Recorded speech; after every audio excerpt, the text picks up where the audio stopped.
Sabriskis! Okay, that's enough of that. Um, So, guess what? welcome to another episode of Who the Fuck Is? And today we're going to be talking about Zetsumu from the Dengeki Bunko Fighting Climax franchise. Though this character only had really one real appearance, he was basically the end-all be-all villain of the series. If you don't know about Dengeki Bunko Fighting Climax, it is essentially a duology of fighting games, which had a spiritual successor as a mobile gacha game later, but which was of course Dengeki Bunko Fighting Climax and Dengeki Bunko Fighting Climax Ignition.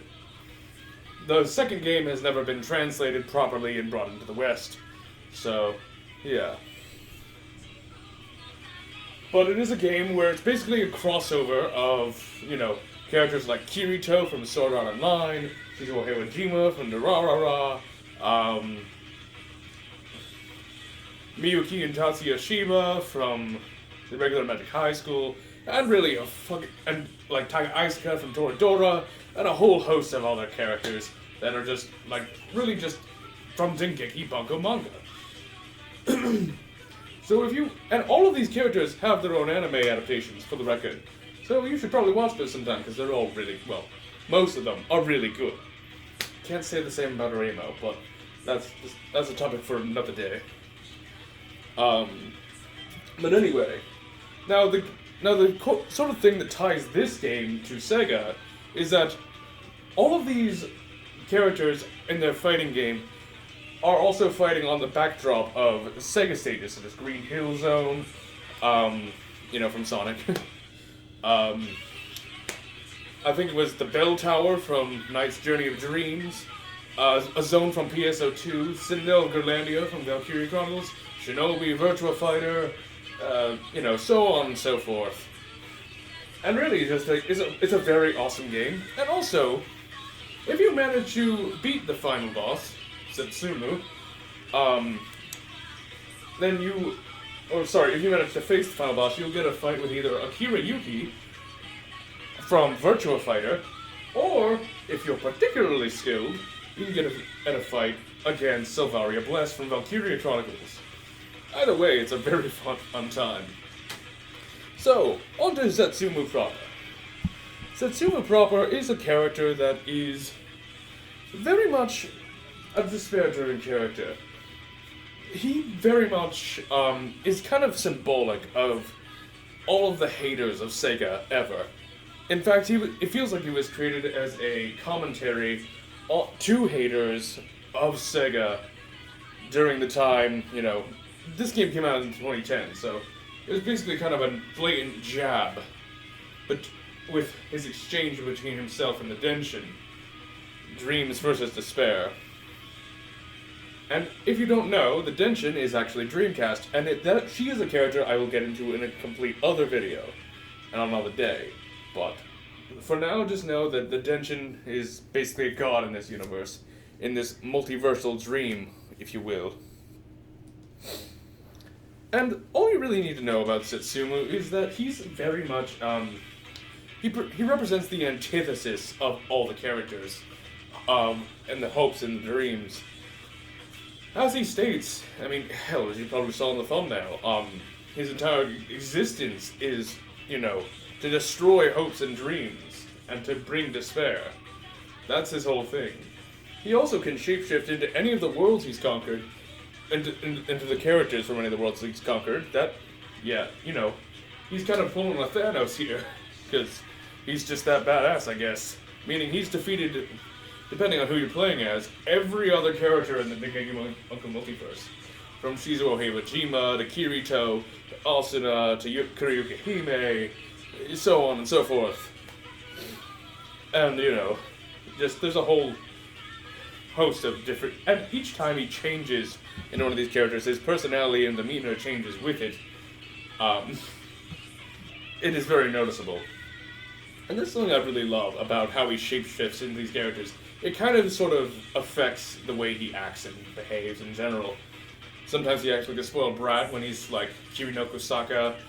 Other times he acts like a fucking, well, like Shizuo Himajima acts, and so on. And just also, it is really awesome seeing. It almost is a little tear-jerking when you actually finally get there and see the climactic cutscene with this theme song playing.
Hell yeah.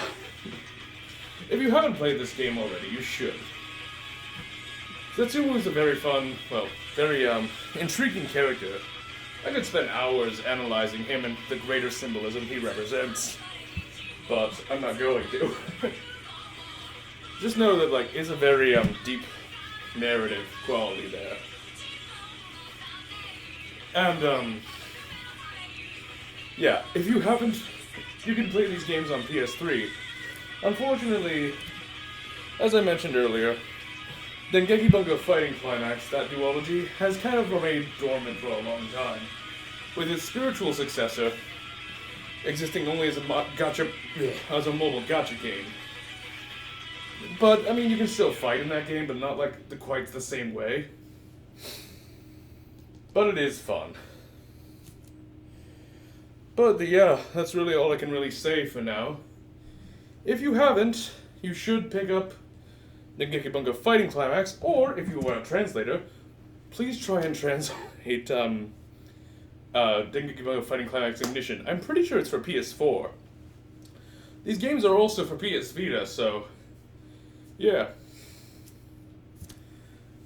That's all I really have to say. Yesterday was Mega Man's anniversary, so congratulations to Mega Man for cheating, how many years? And Mega Man got a new, secret level episode. You know, the Prime Video series, so that's fun. Other than that, I guess the Sonic Movie 3 is coming out on Friday. Looking forward to that. And yeah. Can't wait to see, maybe I'll see you there at the theater, but probably not since I live in a very rural area, but at least I have a movie theater, so at least there's that, bye. Seriously though, I'll see you later. I don't know what I'm gonna do for the next video, I'll think of something.